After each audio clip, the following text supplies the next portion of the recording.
নারীরা হাতে চুড়ি অথবা নাকের ফুল না পড়লে স্বামীর কি ক্ষতি হয়? এই প্রশ্নটা অনেকেই আমাদেরকে করেন। মাঝে মাঝে এই মেসেজ আসে যে হুজুর, স্ত্রী যদি নাকে ফুল না পড়ে বা হাতে চুড়ি না পড়ে তাহলে স্বামীর নাকি অমঙ্গল হয়, স্বামীর নাকি হায়াত কমে যায়, স্বামীর নাকি বিভিন্ন বালা মুসিবত বিপদ আপদ সবসময় লেগেই থাকে এবং সংসার থেকেও নাকি বরকত ছিনিয়ে নেয়।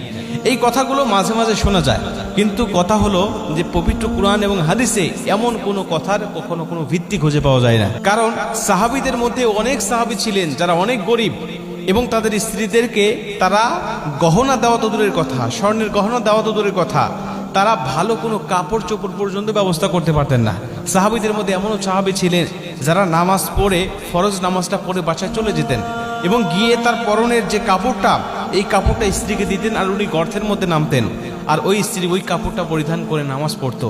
মানে ভালো একটা কাপড় বলতে শুধু স্বামী স্ত্রী দুজন মিলে একটা কাপড় ছিল, অতএব তাদের গহনা থাকার তো কোনো প্রশ্ন আসে না। এবং আরেকটা হাদিস আমি আপনাদেরকে বলি, আল্লাহ রাসূল সাল্লাল্লাহু আলাইহি ওয়াসাল্লাম একজন সাহাবী, তার স্ত্রীর কোনো গহনা ছিল না। সাহাবীরা তাকে জিজ্ঞাসা করলেন যে তোমার স্ত্রীকে তুমি কোনো গহনা দেও নাই কেন? সে তো নারী মানুষ, নারীরা অবশ্যই গহনা প্রিয় হয়, গহনা পরলে তাদেরকে সুন্দর দেখায়, তুমি তোমার স্ত্রীকে কেন গহনা দিতে পারো নাই? তিনি বললেন, গহনা দেওয়ার সামর্থ্য আমার নাই, কিন্তু আমার স্ত্রী এতে নিয়ে কোনো মাথা ব্যথা নাই। আমার স্ত্রীর পরিপূর্ণ তাকওয়া আছে, আল্লাহর উপরে ভরসা আছে এবং তিনি আমার উপরে সন্তুষ্ট আছে। সাহাবী এটা বলে সেখান থেকে চলে গেলেন।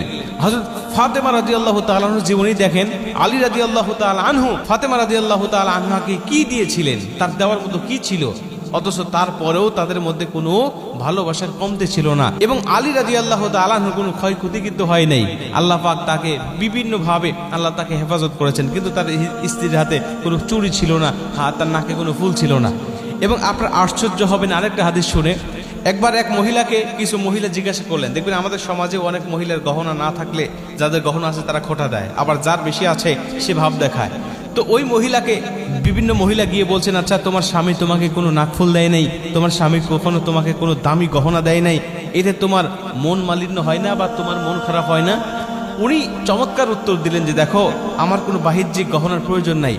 আল্লাহ আমার জন্য যে স্বামী আমার জন্য বাজেট করেছেন, আমার স্বামী হলো আমার জন্য সবচেয়ে দামি গহনা, আমার স্বামী হলো আমার জন্য সবচেয়ে দামি গহনা। অতএব আমার বিন্দু মাত্র মন খারাপ হয় না যে আমার স্বামী আমাকে কেন চুড়ি দিল না, আমার স্বামী কেন আমাকে নাকফুল দিল না, আমার কোনো চিন্তাই হয় না।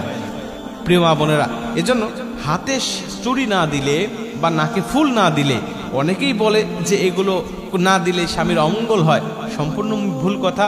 বরং এগুলো মেয়েদের জন্য হালাল, এগুলো জায়েজ, এগুলো দিতে পারে, কিন্তু না দিলে তাদের কোনো গুনাহ হবে না এবং তার স্বামীর কোনো অমঙ্গলও হবে না, রিজিকও নষ্ট হবে না, কোনো বিপদ আপদ বালা মুসিবতও আসবে না। এগুলো যারা বলে তারা মিথ্যা বলে, তারা ভুল বলে, তারা অসঠিক কথা বলে। অতএব এগুলো থেকে কর্ণপাত করবেন না, এগুলো বিশ্বাসও করবেন না কখনো। আপনি চাইলে পড়বেন, তবে কোনো স্বামী যদি স্ত্রীকে পড়তে বলে তাহলে স্ত্রীকে পড়তে হবে। স্বামী যদি বলে যে তুমি এগুলো পড়ো, কিন্তু আপনি যদি না পড়েন তাহলে আপনার স্বামীকে অসন্তুষ্ট করলেন। স্বামীর বৈধ হুকুম পালন করা ফরজ, আপনি মানবেন, আপনার মানাটাই জরুরি। অতএব স্বামী যদি পড়তে বলে বা কিনে দেয় তাহলে অবশ্যই আপনাকে পড়তে হবে, আপনি তখন না পড়ে থাকতে পারবেন না।